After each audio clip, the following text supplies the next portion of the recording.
dalam firman-Nya, man asaba, dikatakan di situ, man asaba fi Allahumma shalli ala Muhammad, man asaba, diterangkan Allah itu tidak akan memberikan satu ujian satu tahun kalau enggak kaum tersebut memang Allah angkat derajatnya. Jadi intinya musibah yang terjadi atau ujian yang terjadi kepada baginda Nabi Muhammad SAW adalah hakikatnya ingin mengangkat derajatnya baginda Nabi Muhammad SAW.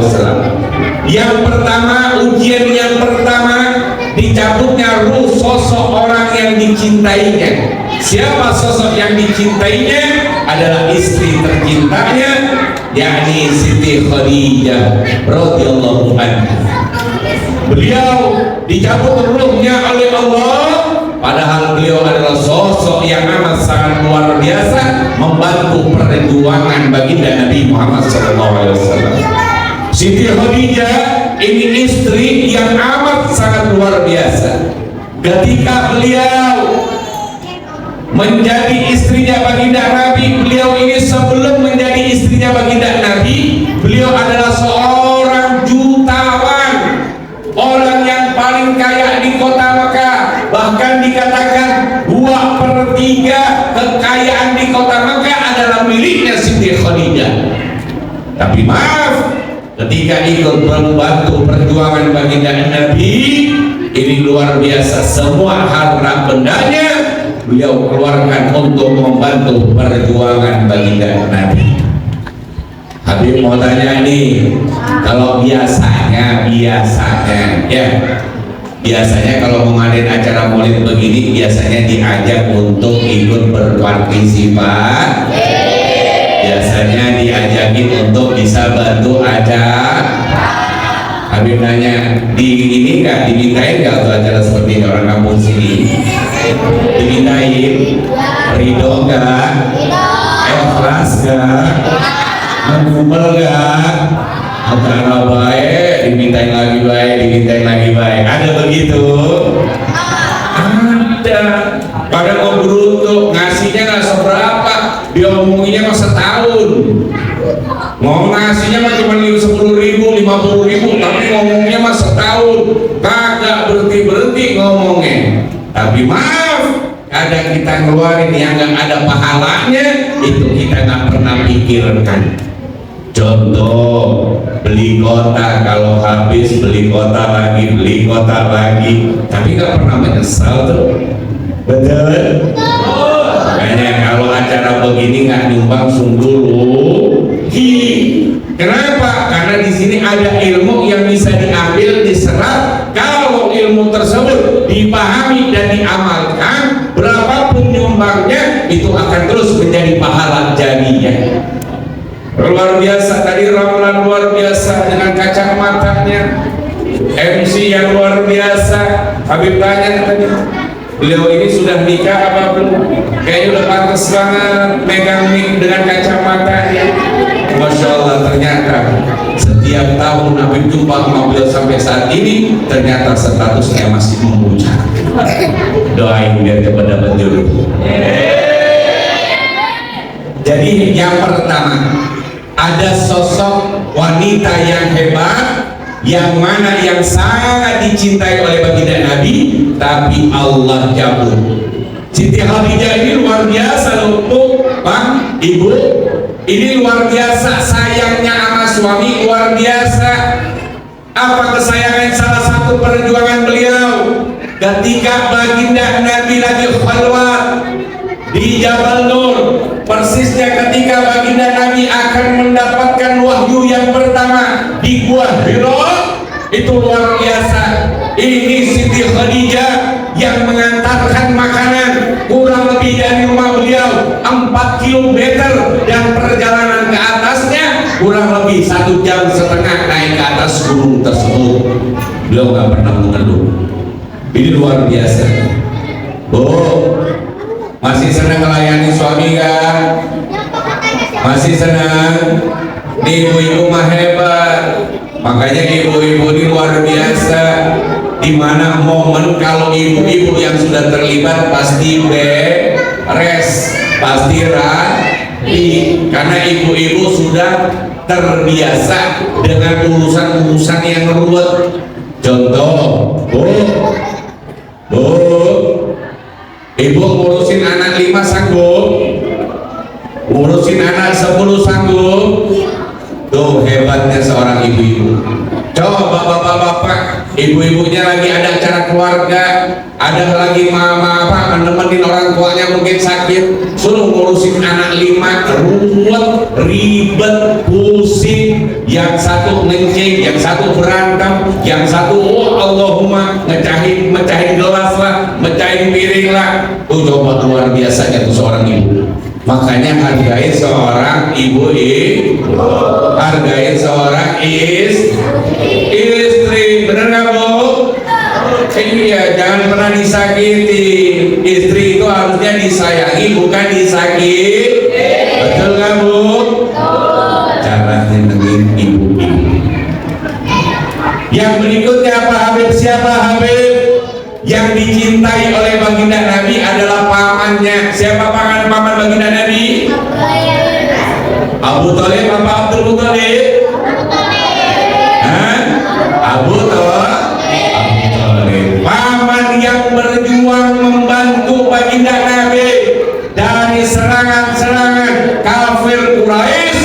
Ini paman adalah sosok yang terdepan untuk membela baginda Nabi. Makanya anak-anak muda kalau ngaji kudu yang terdepan, jangan kalah sama Abu Thalib. Kalau ngaji kudu bener, kudu rapi, siap. Nah, akhirnya apa yang terjadi? Dicabut juga ruhnya oleh Allah. Pamannya yang tercinta yang selalu membantu dakwah beliau ini dicabut sama Allah ruhnya, sehingga baginda Nabi sedih. 2 orang yang dicintainya meninggal dunia, dan akhirnya baginda Nabi pergi ke kota Taif. Perjalanannya 100 km, perjalanan yang amat sangat jauh, tapi itu ditempuh dengan jalan kaki. Ya, baginda Nabi mempertahankan syariat itu luar biasa, berjuang.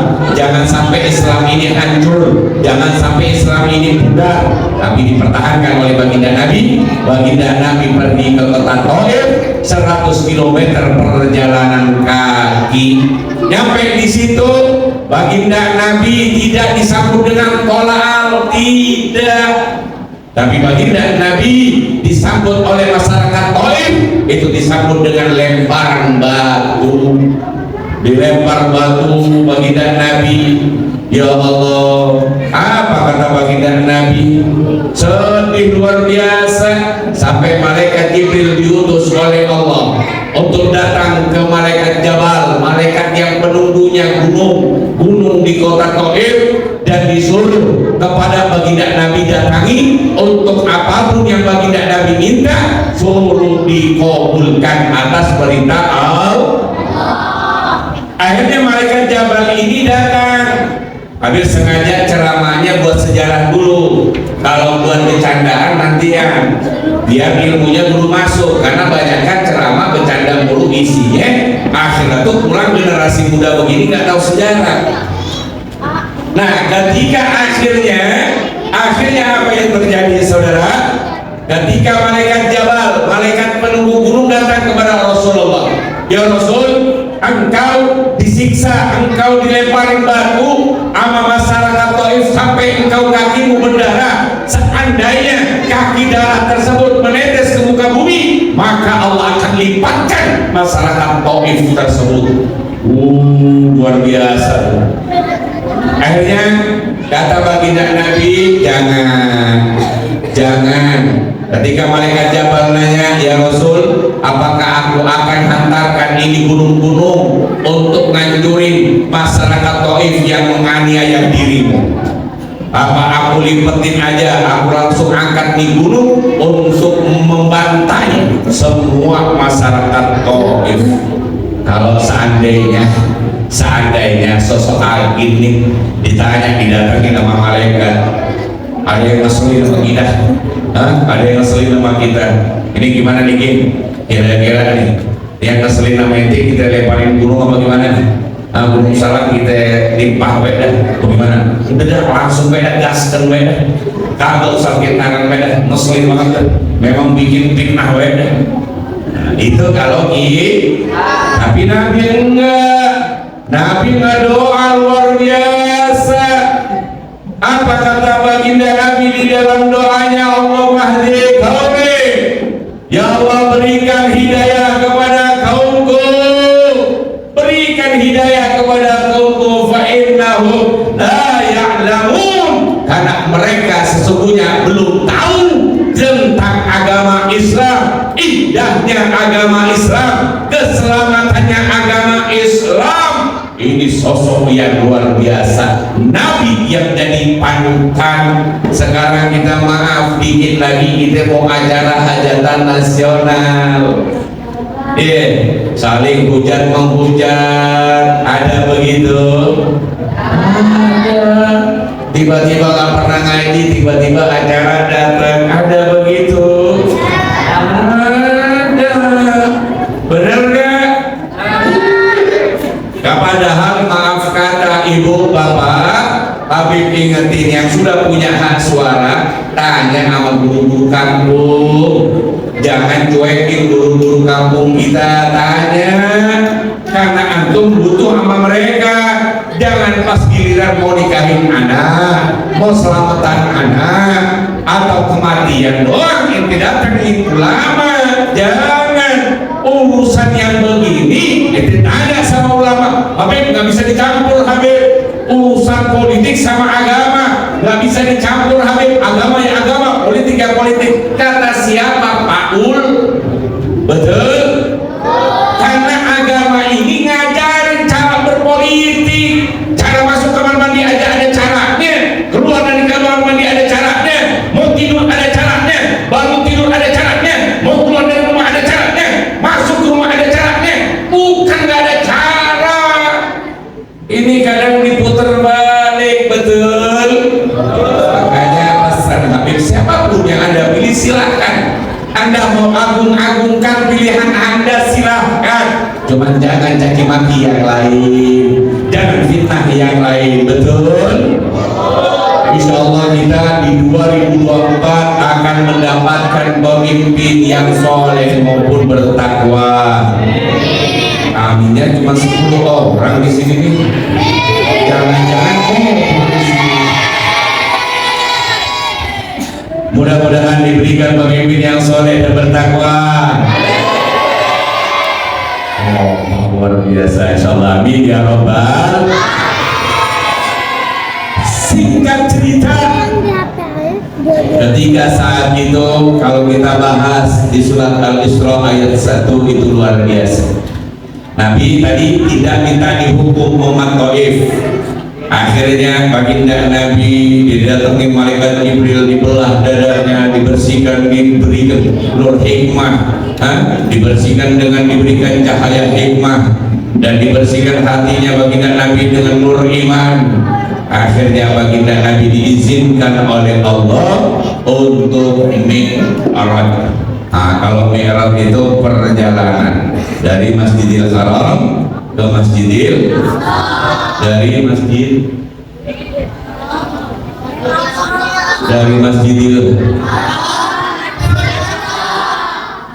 Alhamdulillah dipaham. Kalau begini ngaji enak kan? Oke. Nah, singkat cerita baginda Nabi sampai di Masjidil Aqsa, sholat berjamaah dengan seluruh nabi-nabi dan rasul. Dan setelah itu singkatnya baginda Nabi dimi'rajkan oleh Allah, dimi'rajkan berjumpa sama Allah dengan zatnya Allah. Kalau kita lihat di dalam ayat tersebut, subhanalladzi asra bi abdihi, ini jelas seorang hambaku. Ini hamba artinya, dikatakan hamba artinya jasad dengan ruhnya, bukan ruhnya saja tapi jasad dengan ruhnya. Kalau orang ada bilang ruhnya doang, enggak. Ini ditafsirkan bi abdihi, artinya seorang hamba. Dan ini ada pengakuan dari Allah bahwa Rasul adalah hambanya Allah. Kalau kita hambanya Allah bukan? Hambanya Allah bukan? Kata siapa? Kata kita. Karena yang diberangkatkan siapa? Rasulullah. Bi abdihi dikatakan sebagai hamba, dan Allah itu memulai dengan kalimat Maha Suci yang telah memperjalankan hambanya dari Masjidil Haram ke Masjidil Aqsa, dan dilanjut mi'rajnya jumpa dengan zatnya Allah, sehingga singkat ceritanya mendapatkan perintah sholat 50 waktu, jadinya 5 waktu. Kalau seandainya 50 waktu Bu, itu maaf kata bedandan kagak sempet lagi, masak kagak sempet lagi, kerja juga kagak sempet lagi.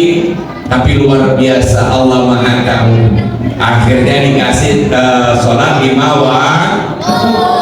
Sholat 5 waktu apa saja? Coba adik-adik sebutin. Yang pertama, mulai dari zuhur. Yang pertama, yang kedua, yang ketiga, yang keempat, yang kelima.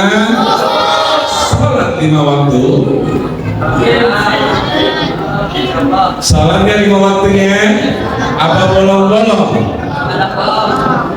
Masya Allah, ini hadiah terindah loh.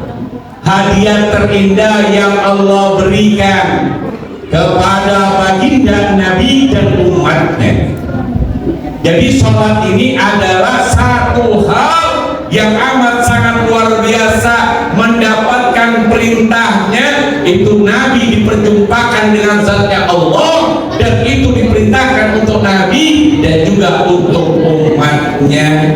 Makanya sungguh luar biasa ini. Maka bahkan di hadis dikatakan, siapa orang bahwa sholat ini as-sholatu imaduddin, sholat ini adalah tiangnya agama. Man aqamaha aqama faqad aqamaddin. Siapa orang yang mendirikannya berarti dia memperkuat daripada tiang itu sendiri, dan sebaliknya siapa yang menghancurkannya, dia merobohkannya, berarti dia merobohkan agama itu sendiri. Berarti orang yang gak sholat berarti ngerobohin agama. Dipikir sholat itu sesuatu hal yang biasa saja, enggak. Bahkan dikatakan di dalam satu hadis bahwa sholat ini adalah hisab yang pertama kali. Yang ditanya sholatnya aman, semuanya yang lain aman. Kalau sholatnya gak aman, langsung dicemplungin ke api neraka. Pengen neraka, pengen surga. Sholatnya masih sholat apa enggak? Apa bolong-bolong? Gimana mau masuk surga? Sedangkan sholatnya masih bolong-bolong. Kalau di Masjid Asy-Syikri kira-kira kalau berjamaah banyak enggak? Sholat subuhnya berapa saf? Ada yang 2, ada yang 1,5, ada yang setengah. Masya Allah, berarti Anda orang yang berarti meremehkan sholatnya berarti merobohkan agama. Yuk kita lihat ini. Habib pengen fokus di sholatnya nih, karena poinnya ini temanya juga indah nih. Jadikan sholat sebagai kebutuhan di dunia dan cahaya kehidupan di akhirat, pasti sudah. Di dalam kitab Irsyadul Allahumma sholli Muhammad, di dalam kitab diterangkan Irsyadul Ibad, itu diterangkan oleh Syekh Zainuddin Al-Malibari, itu menerangkan tentang 15 siksa orang yang meninggalkan sholat. Nih perhatikan Pak, yang biasa ngentengin sholat, yang biasa ninggalin sholat cuek saja, yuk perhatikan ini ya. Nanti habis itu biar paham nih, kalau perlu dicatat, punya handphone direkam biar nggak salah, biar diingat sampai di rumah, diingat kembali. Berarti kalau nggak sholat begini loh dapat siksanya. Jangan-jangan kita sudah disiksa sama Allah. Yang pertama apa Habib? Ada dibagi jadi 4 bagian. Yang pertama bagiannya adalah 6 bagian ketika dia hidup di muka buminya Allah. Dan yang 3 siksaan tersebut diberikan ketika akan sakaratul maut. Dan 3 lagi diberikan saat di alam kubur. Dan 3 lagi diberikan di waktu dibangkitkan dari kubur. Tuh kita lihat nih, orang yang ninggalin sholat 6, waktu dia masih hidup siksaannya yang dia dapatkan. Hati-hati, pahami, khususnya yang sudah balik nih, jangan ngentengin nama sholat. Yang pertama apa? Allah angkat keberkahan umurnya. Gak ada keberkahan umurnya. Dia panjang, dia apa namanya sampai tua, dia nggak tambah soleh, tambah hancur. Padahal Nabi katakan di dalam hadis baginda Nabi katakan apa? Khairun nas man tala umruhu wa sa'a amaluhu wa syarrun nas man tala umruhu wa sa'a amaluhu. Sebaik-baik manusia adalah yang ditambahkan umurnya oleh Allah, dia bertambah amal ibadahnya. Dan seburuk-buruk manusia yang ditambahkan umurnya oleh Allah, dia bertambah buruk kelakuannya. Ini dikatakan bahwa diangkat keberkahan umurnya. Jadi makin tua bukan makin dekat sama Allah, makin jauh. Ya, ini yang pertama. Siksa yang pertama, ya ingetin adik-adik, ini jangan-jangan nanti jadi soal. Siksa yang pertama adalah diangkat keberkahan umur. Yang kedua apa Habib? Dihilangkan wajah kesolehannya. Orang ngeliatin walaupun cakep, bersih, putih, tapi empat ngeliat ini. Ada begitu? Jangan-jangan masalah sholatnya sering ditinggal. Dan yang ketiga apa Habib? Yang ketiga adalah ketika dia sedekah, dia keluarin amalia-amalia yang lainnya, dia baca Al-Quran, khatam satu Al-Quran 30 juz, dia keluarin harta bendanya, itu tidak dicatat menjadi pahala. Loh, kenapa? Karena nggak sholat. Dan yang keempat apa Habib? Siksa ketika masih hidup di dunia. Yang keempat adalah ketika dia doa tidak diterima doanya oleh Allah. Dan yang kelima apa Habib? Dia tidak mendapatkan doa dari orang-orang saudara muslim yang lainnya. Dan yang keenam adalah dia lebih sering dibenci sama umat manusia lainnya. Nggak didemenin, nggak diajak ini asik, bikin repot mulu, bikin nggak asik deh pokoknya bikin masalah mulu tuh orang, nggak asik. Artinya apa? Banyak orang yang membenci dirinya. 6 hal ketika masuk hidup, ketika masih hidup di dunia. Ini lihat nih, perhatiin. Yang pertama, ayo apa tadi yang pertama? Diangkat keberkahan umur. Kita ulang-ulang biar ini pulang bawa oleh-oleh. Di pertama diangkat keberkahan, terus yang kedua dihilangkan wajah kesolehannya, terus yang ketiga sedekahnya tidak dihitung pahala. Terus yang ketiga, yang keempat doanya ditolak. Yang kelima, doa dari saudaranya tidak dapat. Yang keenam, banyak dibenci oleh manusia. Oke, itu 6 ketika masih hidup. Dan 3 ketika saat sakaratul maut, matinya dalam keadaan hina. Yang pertama, artinya bisa jadi mati lagi bawa boker, sebadan-badan kena kotorannya sendiri. Atau artinya lagi hina dalam keadaan merampok atau dalam keadaan melakukan kemungkaran. Allah mencabut tubuhnya. Artinya itu dari hinanya luar biasa, terhina luar biasa. Itu yang kedua. Yang pertama. Yang kedua apa Habib? Diberikan rasa lapar yang amat sangat luar biasa. Ketika ruh akan dicabut, itu rasa laparnya luar biasa. Dan yang ketiga adalah diberikan rasa haus yang luar biasa. Seandainya di dunia ini diberikan minum untuk dia, itu rasa hausnya tidak akan hilang. Gara-gara apa ini? Gara-gara ninggalin ini baru 9 nih. Kira-kira udah serem nggak nih? Serem nggak nih? Ente punya doa ditolak sama Allah, mau? Ente dilihat ente lebih banyak musuh daripada teman, mau? Nah itu pahamin. Ketika sakaratul maut, ya Allah susahnya minta ampun, mau?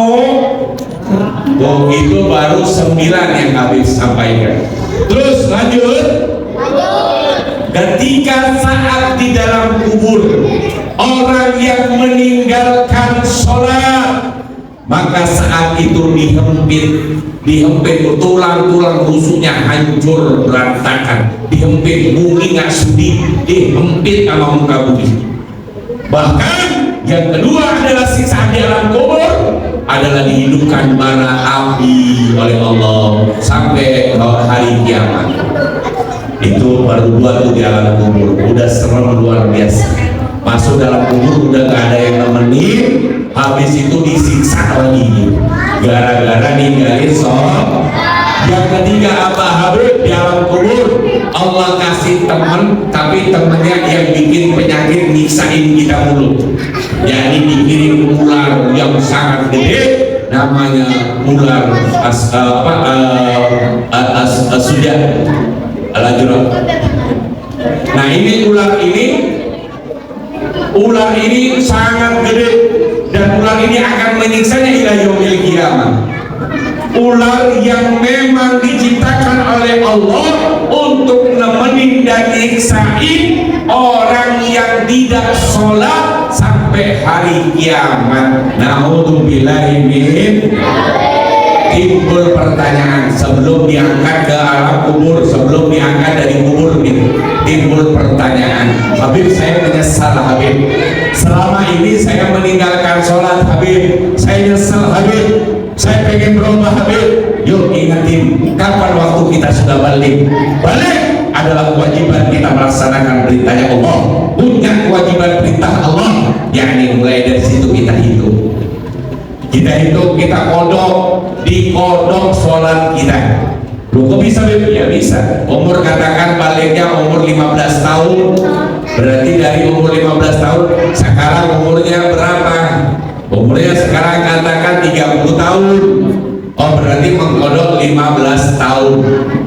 Habis sholat duhur, berdiri lagi sholat duhur.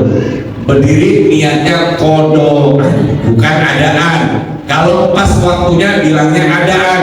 Usolli fardhu dhuhri arba'a raka'atin mustaqbilal qiblati adaan lillahi ta'ala. Dijadi menjadi qodoan lillahi ta'ala. Itu cara memperbaikinya Habib. Tapi kan anak nggak tahu umur anak sampai kapan Habib, tapi berusaha untuk memperbaiki, insya Allah yang kurang-kurangnya Allah ampuni. Alhamdulillah. Ketika 3 lagi siksa itu sudah 12 siksa yang Allah berikan dari masa hidupnya, ketika sakaratul mautnya, dan ketika di alam kuburnya, dan saat itu 3 lagi ketika dibangkitkan dari kubur. Apa Habib? Yang pertama dibenci sama Allah. Allah nggak sudi, nggak dilihat sama Allah. Allah nggak peduli sama orang yang ninggalin sholat. Dan yang kedua, timbangan dosanya sangat berat. Dan yang ketiga, Allah masukkan ke dalam nerakanya Allah. Na'udzubillahi min. Kalau sudah tahu di 15 sisa seperti ini, masih mau meninggalkan sholat? Kira-kira masih mau meninggalkan sholat gak? Siap taat kepada Allah dan Rasulnya? Betul? Takbir. Alhamdulillah. ngasih soal, mau ngasih hadiah, mau? Ada sifat jais bagi baginda Nabi Muhammad SAW. Ada sifat jaisnya Nabi. Jadi mustahil Nabi itu sifat wajibnya Nabi dan mustahilnya baginda. Ada 4. Jadi dulu yang pertama sidik, amanah, tabligh, fadl. Mustahilnya intip, khianat, fitnah, dan balad. Itu apa pasangannya? Sidik, mustahil, intip, mustahil.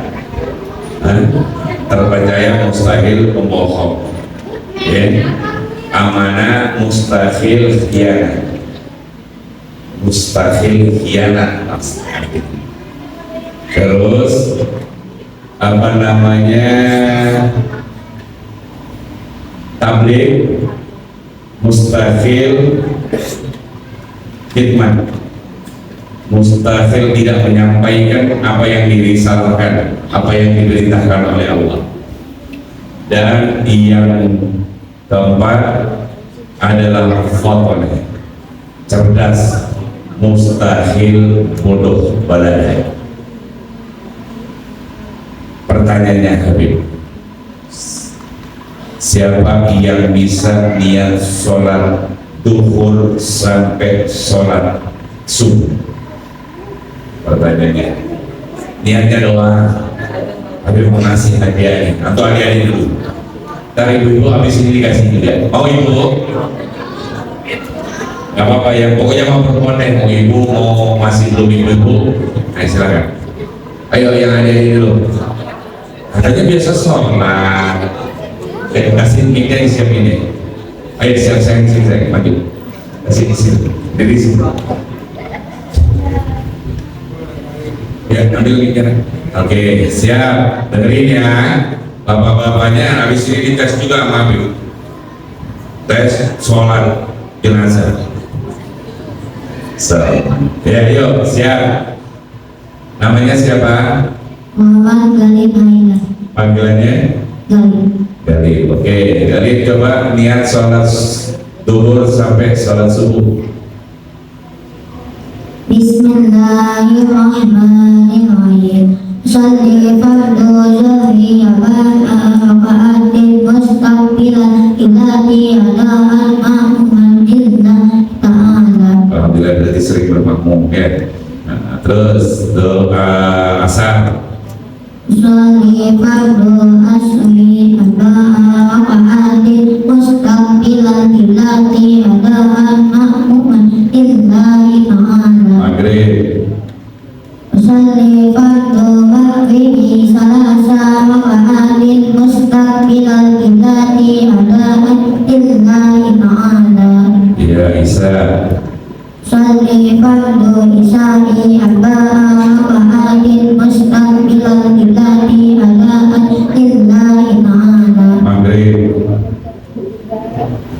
Sholli fardu maghribi salasa raka'atin mustaqbilal qiblati adaan ma'muman lillahi ta'ala. Subuh.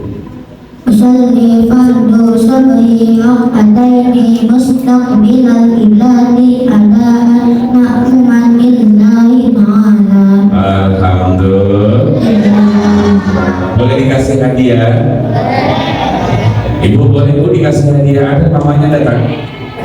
Nggak datang, papa datang? Nggak juga, mama sama papa nggak datang, lagi kerja ya? Oh ada. Mau 10.000, 5.000, apa 20.000? Pakai ini. Ada 10.000, ada 5.000, ada 20.000, pokoknya yang mana? 20. Nah jujur kepengenan hati kamu berapa? Seandainya tidak ada di sini kamu sampaikan. Berapa? 50. 50 luar biasa Pak ya. Masya Allah. Dapat duit 50 buat apa saya? Buat bagi ke Abi. Masya Allah. Abi, bukan ke mama. Biar mama. Oh, Abi sama mama. Masya Allah. Kalau di tengah duitnya agak receh, kita buka sebelahnya ya. Mudah-mudahan ada. Ntar, biar nanti Ustaz Fatul Farahiyah Habib keluar berapa diganti Ustaz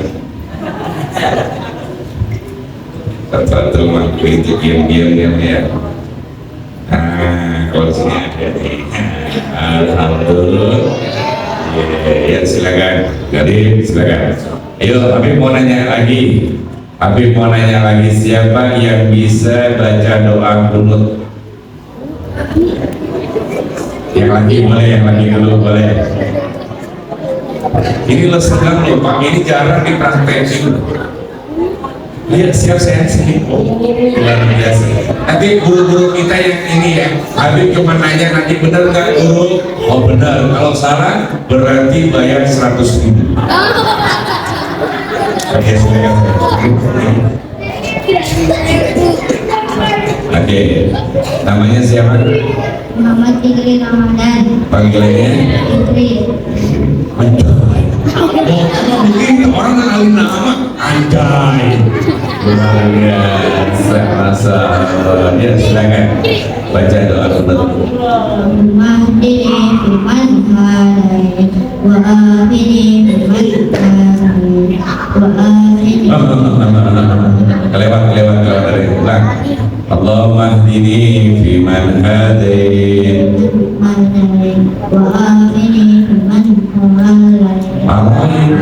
Ayo coba dibenerin. Harga jadi lo, kan bayar cepet lo. Mau ngasih tau lo, ntar bayar cepet lo. Saya salah bayar cepet lo.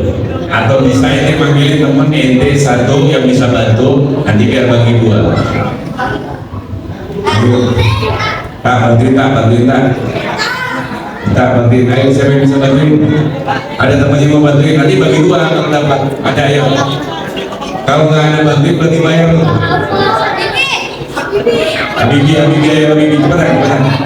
Cepetan sini maju, Habibi maju sini. Habibi ayo, cepetan. Ayo panggil Habib, ikut.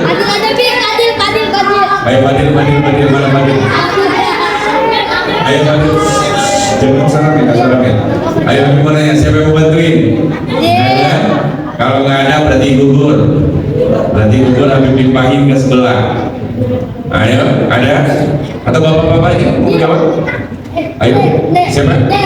Ada mau maju? Ayo sini. Ayo cepetan. Ya, temenin. Ya bacanya bareng. Ini sana yang mau ngeluarin duit kali jadi ntar Isal jangan puasa.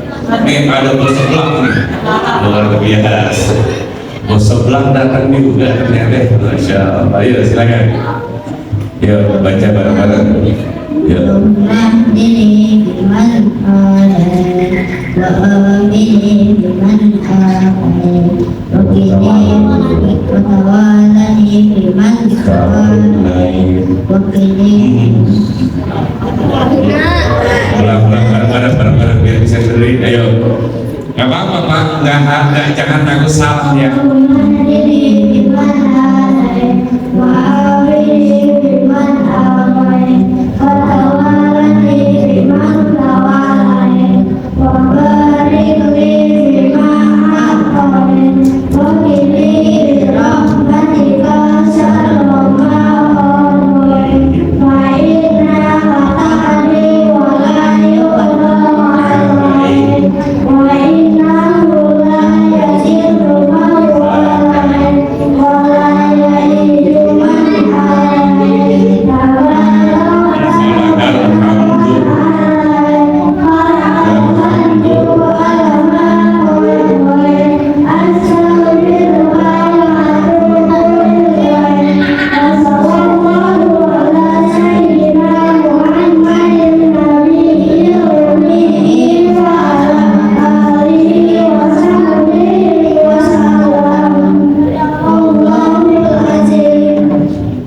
Alhamdulillah. Baca suratul Fatihah untuk nyempurnainnya. Yuk baca bareng-bareng suratul Fatihah. A'udzu billahi